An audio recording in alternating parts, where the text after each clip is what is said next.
my last few videos, I have been sharing with you the stories of three small children. The story of Dhruva, the story of Prahlad and the story of Nachiketa under the topic Exemplar of Devotion and Knowledge. And today I would like to share with you the difference in the devotion and knowledge of these three children. The story of Dhruva and Prahlad are explained in the Srimad Bhagavatam, and the story of Nachiketa is explained in Kathopanishad.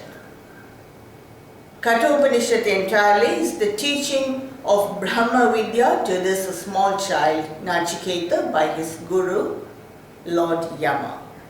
When you consider the concept of devotion, the devotion of these three children are a little bit different. Dhruva and Prahlad were of same age, age of 5. And three of them belong to different varnas. Dhruva belonged to the Kshatriya varna, Prahlad belongs to the Asurik varna, that is Ashura family, who naturally have their tendency for vengeance, fighting tendency and lot of worldly desires. And Nachiketa belongs to the Brahmin family.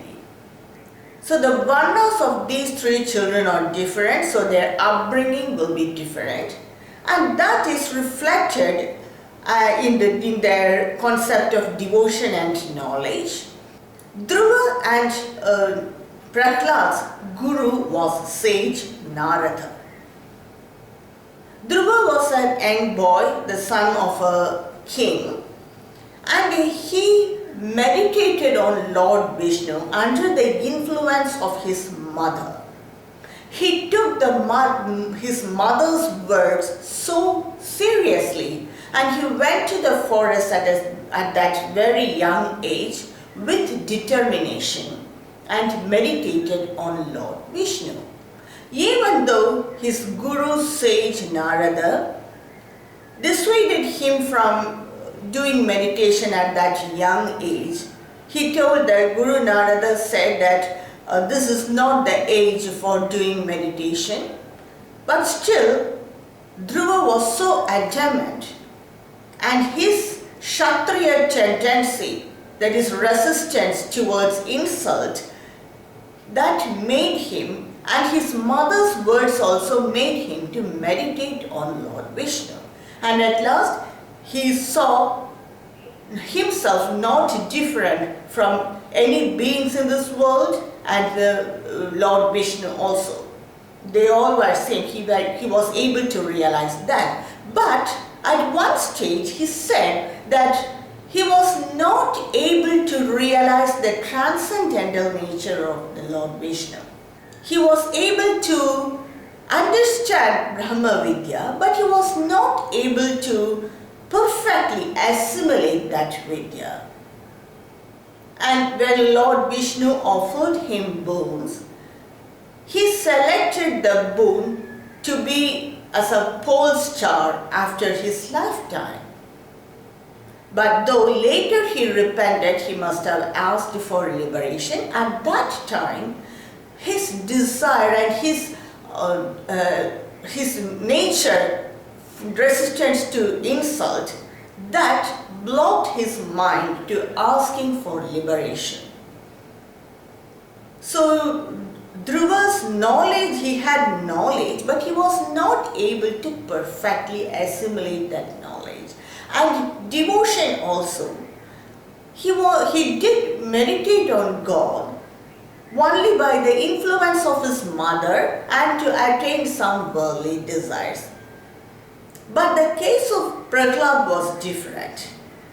His devotional tendency was inherent in him, and he saw every object, every jiva, as same as Lord Vishnu. He saw every being as same as Lord Vishnu.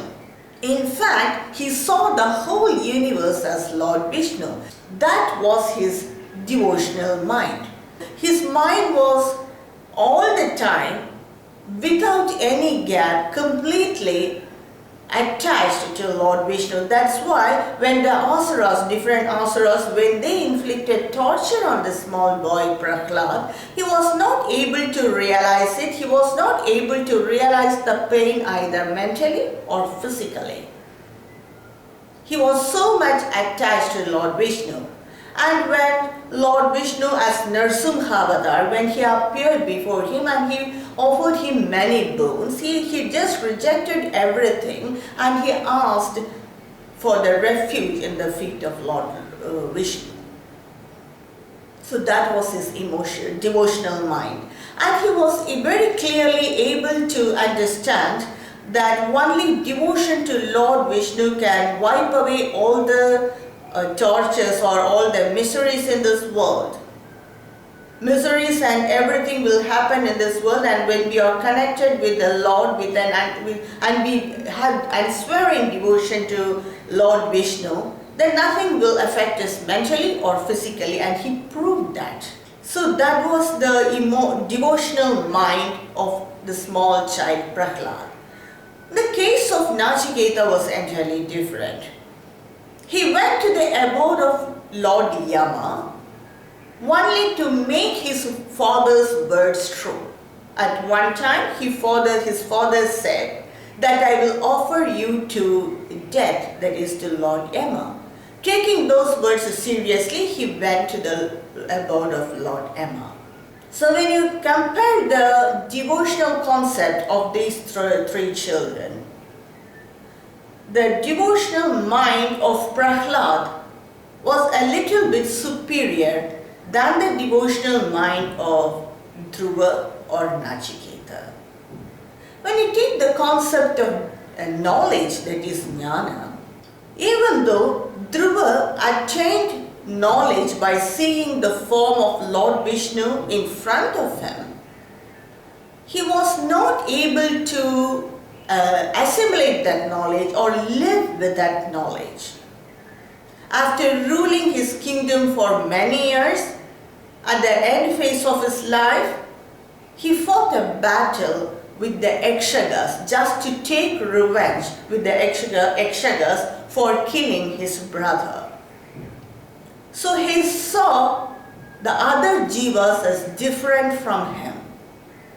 And only after his grandfather Swayambhuva Manu, when he advised him that all the jivas are same and Lord Vishnu pervades in every form, he was able to realize it, and even after that he went to Badrigashrama to meditate and then attain his universal position as the pole star.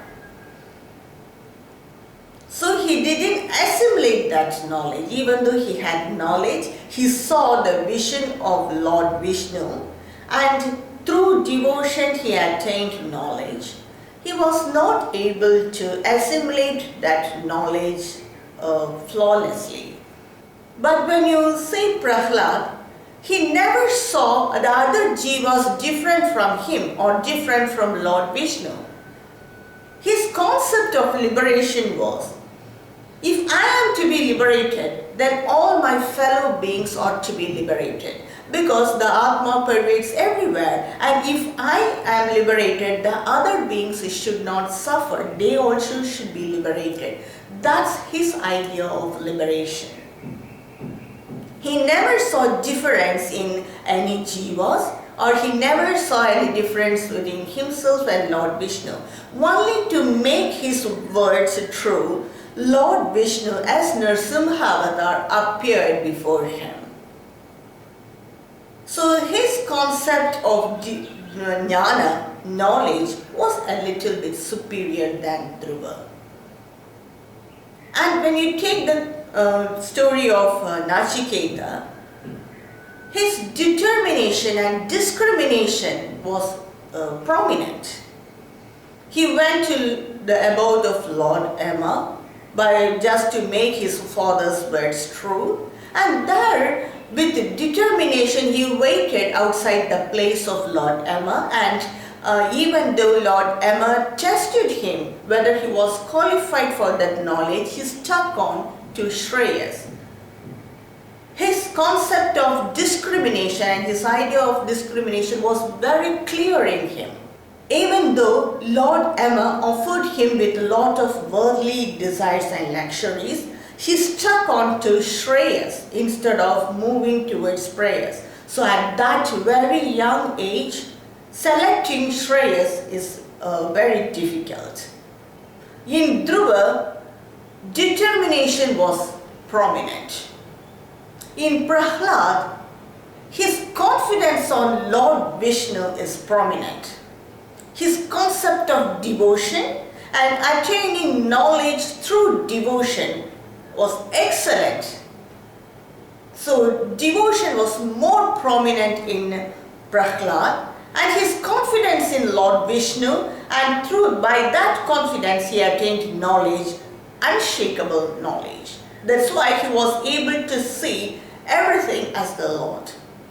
And in Nachiketa, discrimination and determination are more prominent. They were seen more prominent in Nachiketa.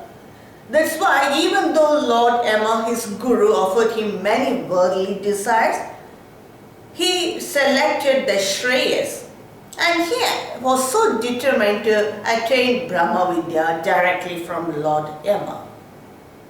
So when you take the concept of devotion and knowledge, in my view, the concept of devotion and knowledge is more prominent in the small child Prahlad. This is in no way to belittle the devotion and knowledge of Dhruva or Nachiketa. It's only to say the exemplar of devotion and knowledge was Prahlad among these three children. So that is my view on this topic, exemplar of devotion and knowledge. Thank you for watching.